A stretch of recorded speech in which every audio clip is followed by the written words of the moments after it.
Estimados amigos, son frecuentes las críticas e incluso las persecuciones hacia la Iglesia Católica, que numéricamente hablando son mayoritariamente las que más se dan. En otras iglesias, en otras religiones, nos damos cuenta de que si hay, son minoritarias. ¿Por qué ese afán, ese ataque a la Iglesia Católica? Yo quiero compartir con vosotros esta sencilla reflexión.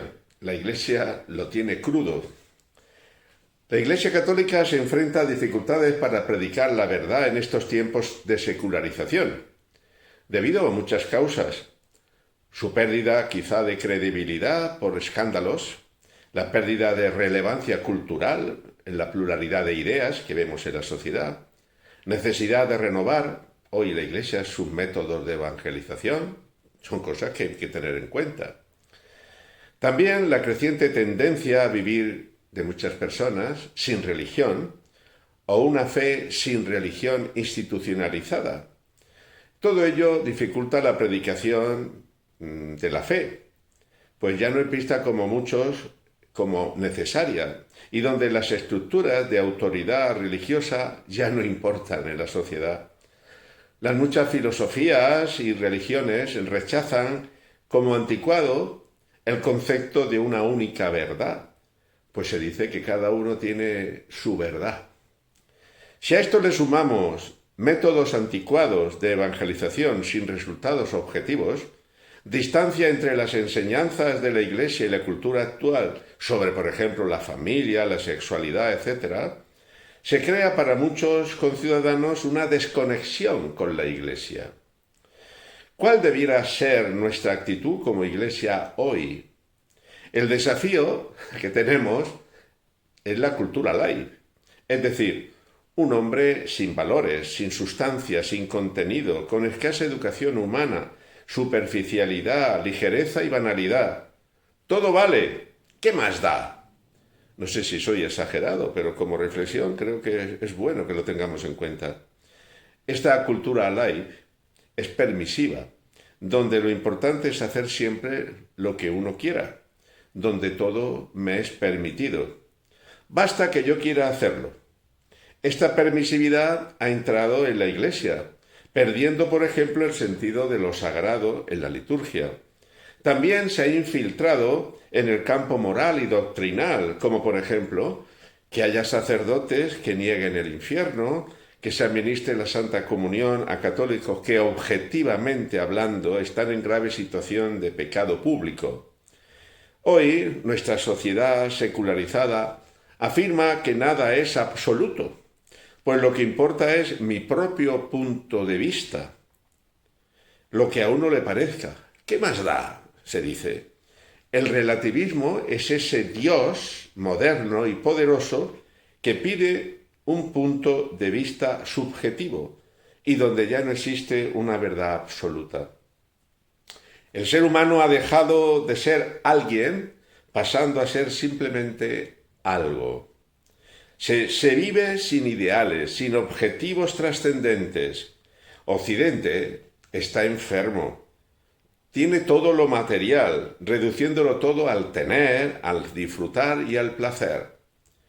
Descubrimos que se da una religión a la carta, que conduce a un nuevo paganismo, con nuevos dioses, como el sexo, el dinero, el poder, con el lema de toda religión es buena. Los medios de comunicación promueven a este hombre live, personaje sin interioridad. Fijémonos en las telenovelas, en los programas de televisión de tantos que hay del corazón, etcétera, etcétera, donde lo importante es disfrutar, pasarlo bien y donde el sufrimiento queda eliminado, dando una imagen falseada del hombre y de la vida. Todo está edulcorado.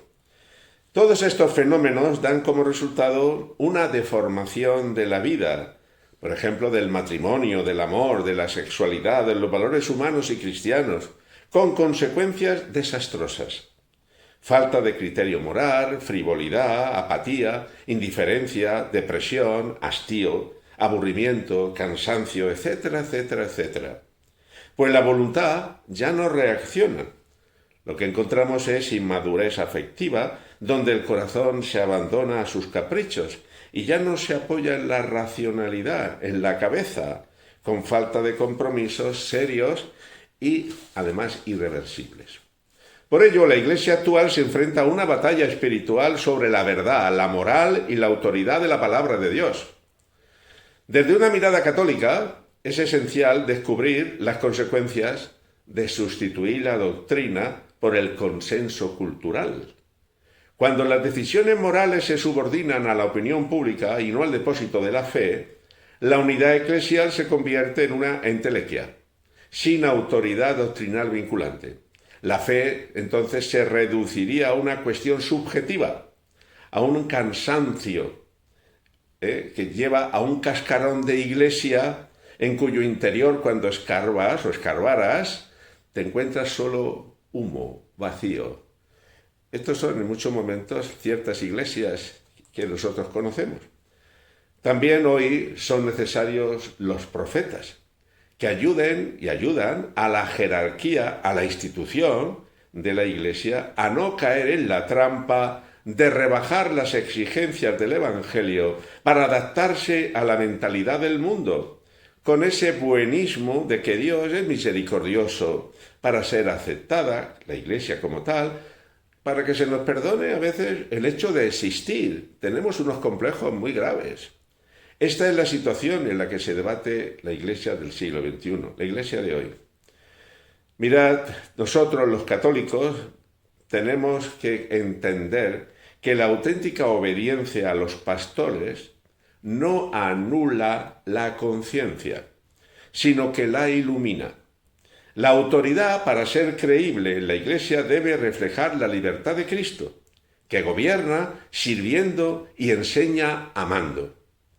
La Iglesia necesita carismas vivos, pero también corazones libres. Necesita obediencia, pero no servilismo. Necesita autoridad, pero solo aquella que se ejerza como servicio. Repito, la Iglesia lo tiene crudo. Ya hablaremos en programas sucesivos qué hacer ante esto. La esperanza. Soy hombre de esperanza y creo que nosotros como católicos debemos ser hombres de esperanza, hombres y mujeres de esperanza. ¿Por qué? Porque Cristo ha resucitado y yo he vencido al mundo, dice Jesús. Ánimo, amigos y hermanos, pero sirva esto de reflexión en estos días.